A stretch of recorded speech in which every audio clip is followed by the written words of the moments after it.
Anaya had scheduled her euthanasia 3 days later, but the very next day, she met her ex-boyfriend, Arav, and his fiancée, Ria. Ria not only invited Anaya to her wedding but also wanted her to be one of her bridesmaids. Anaya flatly refused. She didn't want to dwell on past memories in the final days of her life, and the wedding day was the day she was supposed to die. Perhaps fate had other plans. That night, Anaya went to a bar for a drink, where a drunk man harassed her. Arav arrived and saved her, but then, Anaya suddenly fell ill and fainted. When she regained consciousness, she found herself in the hospital. Arav had cared for her all night, even making her khichdi, a dish of porridge, just like she used to eat. Seeing his care, Anaya's heart melted. No one had looked at her with so much love since her parents' death. But the very next moment, Arav reiterated his desire for Anaya to be a bridesmaid at his wedding. He said he simply wanted a perfect wedding for his fiancée. Anaya then realized that all this love and care was for one purpose. Still, she agreed, but with one condition.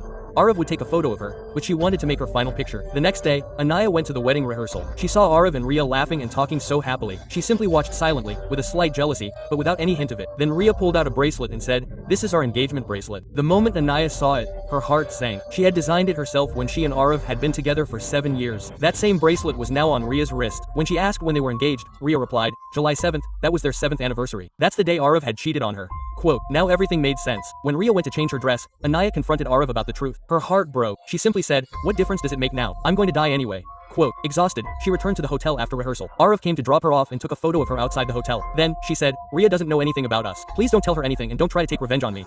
Quote, Anaya said with a slight smile, "Arav, I won't take revenge on anyone. How can she know? She doesn't have time left." Quote, reaching the room, Anaya looked at the last 2 pills. Tomorrow was the day she would sleep forever. Just then, the doorbell rang. Opening the door, Arav and Ria were standing there. Ria had learned that tomorrow was Anaya's birthday, so she had brought a cake. But Anaya's illness meant she shouldn't consume sugar. Arav thought she was being dramatic. He forced the cake into her hand. Then, Arav sent Ria out and told Anaya to catch the flight tomorrow after the wedding. He wanted to get rid of them so quickly, as if he was afraid Anaya might ruin something. Anaya took the ticket, smiled, and said, "Happy married life, Arav," then closed the door. That was their last meeting. The next morning, instead of going to the wedding venue, Anaya went to the hospital. The doctor showed her the machine and said, "Just press this button and everything will be over in 4 minutes. Does anyone want to leave a last message?" Quote, Anaya closed her eyes. She had no one left. She said nothing and pressed the button. Slowly, her breathing stopped. Meanwhile, at the wedding, Ria was worried the bridesmaids hadn't arrived. Arav wanted to go find her, but Ria held his hand. She knew everything and was afraid that if Arav went there, he might never return.